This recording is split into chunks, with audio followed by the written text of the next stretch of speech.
My name is Alexandra Chen, and at 32, I shattered expectations to become the youngest vice president of operations at Johnson Corp. Every time I swiped my keycard for access to the executive floor, I felt a surge of pride. That pride kept me grounded until my carefully constructed world started unraveling, all thanks to my mother-in-law Helen and her whirlwind romance with our 60-year-old CEO. Another stellar quarter, Alex, Tom Johnson had said 3 months ago during my last performance review. His tone had been warm, his admiration genuine. Your supply chain overhaul saved us millions. You've set a new standard. I'd walked out of that meeting with my head held high, finally silencing the whispers about being too young, too ambitious, too much.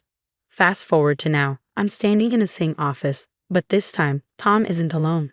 Helen sits beside him, her diamond wedding ring glittering in the morning light. It's the same ring she flashed around at their Vegas wedding last weekend, where my husband Mark and I were barely considered afterthoughts, shoved into the second row. Alexandra, darling, Helen begins, her syrupy tone barely masking the steel beneath it. It's the same tone she uses at family dinners to disguise her insults as advice. Tom and I have been discussing some organizational updates. My stomach knots, but I maintain a steady expression. Helen's been dropping hints for months, ever since she started dating Tom, about modernizing the company. I just didn't realize her vision of modernization would bulldoze my career. We're bringing in fresh perspectives, Tom says, though his eyes don't quite meet mine. He looks diminished, like a man who's seated the driver's seat. Helen has some incredible ideas for the company's future.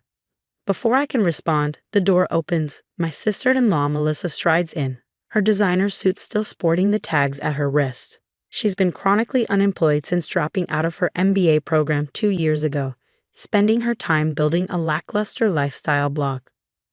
Melissa will be joining as co-vice president of operations, Helen declares, smiling at her daughter as though she's just crowned her royalty. We thought it best for her to work closely with you before transitioning to full leadership. Co-vice president. The words are out before I can stop them. Somehow, my voice stays even, masking the turmoil beneath. It's more of a mentorship, Melissa chimes in, plopping into the chair beside me as if it's always been hers. Mom, sorry Helen. Thinks I should shadow you for a while before fully taking over.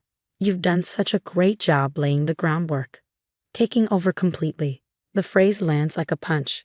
5 years of 60-hour weeks, missed holidays, and endless proving of myself, being handed over to someone whose resume is as empty as her blog's comment section.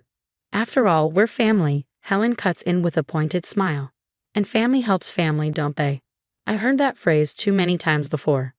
Like when Helen borrowed my house for Melissa's failed jewelry business launch and left me with wine-stained carpets, or when she suggested I hand over my handbag because Melissa needed it for interviews she never went to.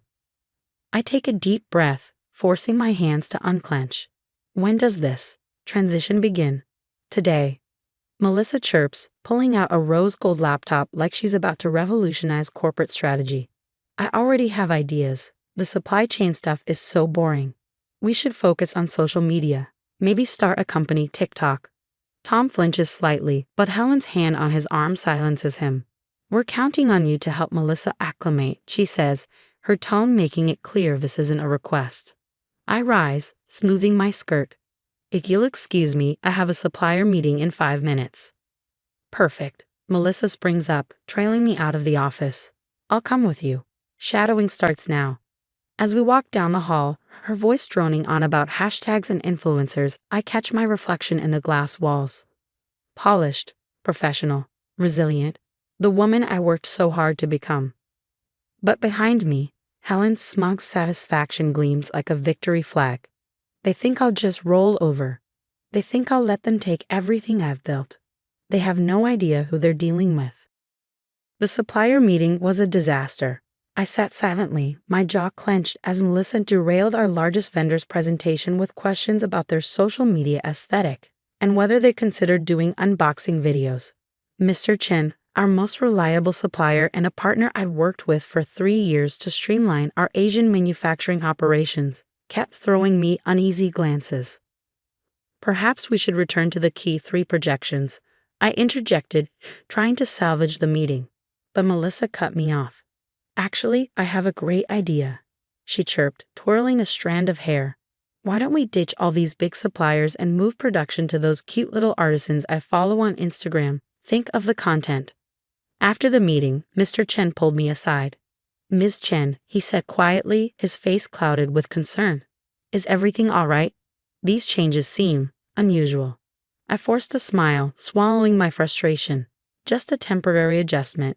Don't worry, I'll take care of it. Back in my office, now a shared space thanks to Melissa, I found her perched at the conference table, which was now decorated with a massive rose gold Boss Babe sign. I resisted the urge to throw it out the window and instead started documenting everything. Every unprofessional comment, every botched decision, every potential policy violation. Alexandra, Melissa burst in, waving her phone excitedly. Mom just texted, "We're having a special executive dinner tonight at La Maison. Tom's announcing my promotion to the board." My stomach dropped. "Promotion? You've been here for 1 day." "Well, yeah," she said, as though it were obvious. "But Mom says I'm ready for more responsibility. This operations stuff is super basic anyway. Anyone could do it."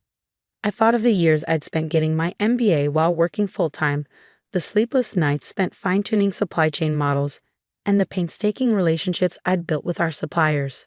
That evening, I walked into La Maison to find the executive team gathered around Helen, who sat at the head of the table like a queen holding court. Tom was beside her, his discomfort visible in the tight set of his jaw. "Alexandra, darling," Helen called out, her voice dripping with condescension.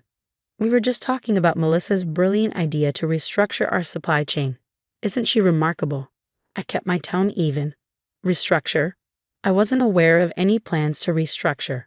"Oh, don't worry about it," Melissa said breezily, waving a hand. "I've got it all figured out. We'll cancel those boring overseas contracts and work with local influencers instead. Imagine the Instagram engagement. Those contracts account for millions in inventory and binding legal obligations," pointed out. "Breaking them could bankrupt the company." Helen's smile tightened.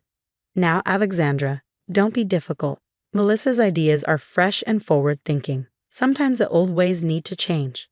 I noticed a few board members exchanging worried glances. At least not everyone had been fully won over by Helen's charm offensive. Later that night, I found an email from David, our CFO. "Can we meet privately? Concerns about recent developments." The next morning, I met David in the corporate gym, one of the few places I knew Helen and Melissa would never set foot.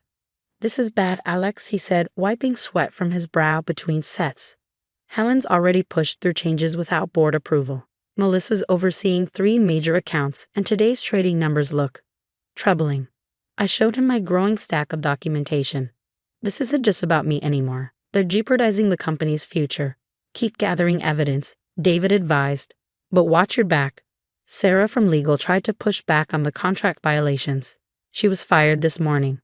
Back in my office, I heard Melissa on a conference call with our biggest client. "Oh no, we're completely changing direction," she said, her voice oozing confidence. "Alexandra's outdated strategies are out. We're going for a younger, millennial-friendly vibe now." I froze as I watched our stock price drop 3% in real time. When I tried to intervene, Helen appeared, as though summoned by my frustration. "Alexandra, dear," she said, her voice steely beneath her smile. "Melissa needs room to grow. Why don't you take a few days off? Paid vacation, of course." Moments later, security was escorting me out. Apparently, Helen's idea of a vacation also involved revoking my building access.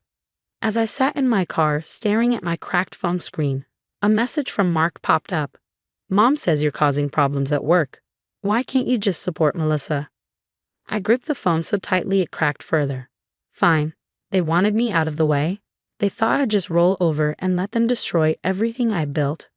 They had no idea who they were dealing with. I had 3 days to save my company, and I knew exactly where to start. From my home office, I launched my counterattack. First, I emailed the board members every piece of documentation I collected, screenshots of Melissa's disastrous client calls, charts showing the stock price plummeting, and projections of the catastrophic losses her decisions would cause. Then I called Mr. Chen. "The rumors are true," I confirmed. "They're planning to break our contracts. But I have a proposition for you." The next day, while I was supposedly on vacation, Mr. Chen exercised his right as our largest supplier to request an emergency board meeting. Helen couldn't block it. I wasn't in the room, but David kept me updated via text. Chen is showing them everything. Projected losses from broken contracts, $50 million. Stock price down 7% since Melissa started. 3 major clients threatening to leave. A few minutes later, Helen trying to dismiss concerns. Board not buying it. Tom finally speaking up. Then, emergency executive session called. Get ready. My phone rang. It was Tom. Alexandra. He sounded older, more tired than I ever heard him. Can you come in? Now? I smiled despite myself. I thought I was on vacation. Security will let you up, he said quietly. Please hurry. Walking into the boardroom felt like stepping into a battlefield after the dust had settled. Helen's face was flushed with rage, Melissa was sobbing, and the board members sat stone-faced around the table. How dare you go behind our backs? Helen spat as soon as she saw me. But Tom raised his hand, cutting her off. Enough, Helen. His voice carried a weight I hadn't heard in years. The board has voted. Your position as president is terminated, effective immediately. You can't do this, Helen shrieked. I'm your wife. And I was a fool to let that cloud my judgment, Tom said evenly. Then he turned to me. Alexandra, the board would like to reinstate you as vice president of operations, with additional oversight of strategic planning. That is, if you're willing. Before I could respond, Melissa leaped to her feet. This isn't fair. I had plans. I was going to make us viral on TikTok. Your plans nearly destroyed this company, one board member snapped. We've lost millions in market value in just 3 days. But I'm family, Melissa wailed. No, I said firmly, my voice cutting through the tension. You're not. Family doesn't try to destroy what others have built. Family doesn't use relationships as weapons. And family certainly doesn't value social media clout over people's livelihoods. I turned back to Tom. I'll accept the position on 2 conditions. First, a full audit of all decisions made during Helen's tenure as president. Second, a new nepotism policy to ensure this never happens again. Agreed, Tom said without hesitation. Then he looked at Helen. And Helen, we need to discuss our personal situation as well. As security escorted Helen and Melissa out, my phone buzzed. It was Mark. Alex, I'm so sorry. I had no idea what Mom was doing. Can we talk? I didn't reply, not yet. Later that evening, I sat in my restored office, reading the company-wide email announcing the leadership changes. My name was listed, along with my new title. But this wasn't about titles anymore. It was about standing up to those who thought they could bulldoze their way through my hard work, who mistook nepotism for loyalty. A message popped up from Mr. Chen. Glad to have you back, Ms. Chen. Let's discuss that expansion plan you proposed last month. I looked out the window at the city skyline, reflecting on everything that had happened. About power, family, and the true meaning of loyalty. Helen and Melissa had tried to weaponize family ties against me, but they'd forgotten something crucial. Real success isn't inherited, manipulated, or stolen. It's earned. The stock rebounded the next day, jumping 10% on news of the leadership changes. I had my team back, my position back, and most importantly, my dignity. As for Helen and Melissa, last I heard, they were planning to start a mother-daughter influencer account. Sometimes the best revenge isn't just succeeding. It's succeeding so spectacularly that those who tried to tear you down are forced to watch from the sidelines powerless. The next time someone tells me, family helps family, I'll remember this. Real family lifts each other up. They don't tear each other down. And sometimes the most professional response to unprofessional behavior is simply being better than they ever thought you could be.